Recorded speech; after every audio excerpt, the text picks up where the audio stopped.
আসসালামু আলাইকুম। আলহামদুলিল্লাহ, 2026 সাল এশিয়া কাপ শুরু হয়ে গেছে।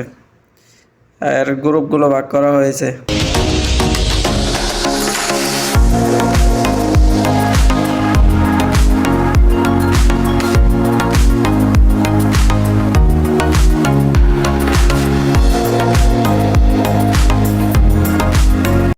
সুখবর সুখবর সুখবর, এর মধ্যে বাংলাদেশ খেলতে যাচ্ছে।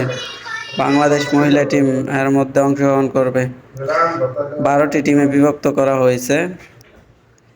এর মধ্যে অন্যতম অস্ট্রেলিয়া, চায়না, দক্ষিণ Korea, Japan, Iran, India, Bangladesh, আর ভিয়েতনাম, উজবেকিস্তান, ফিলিপাইন্স।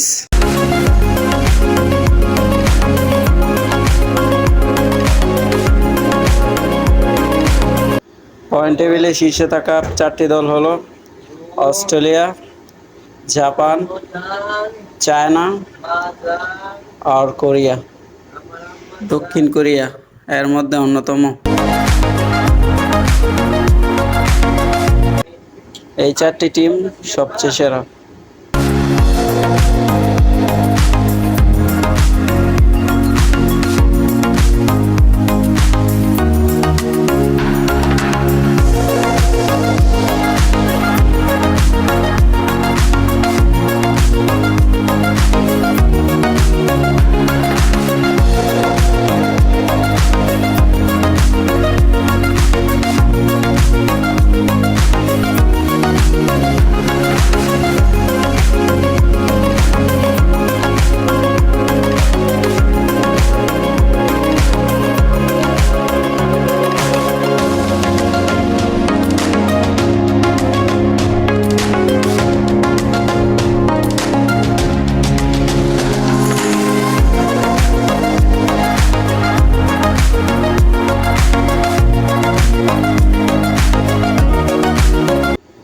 টিমগুলো 3 ভাগে বিভক্ত করা হয়েছে, 3টি গ্রুপে, এ, বি, সি। প্রত্যেকটি গ্রুপে 4টি করে টিম থাকবে।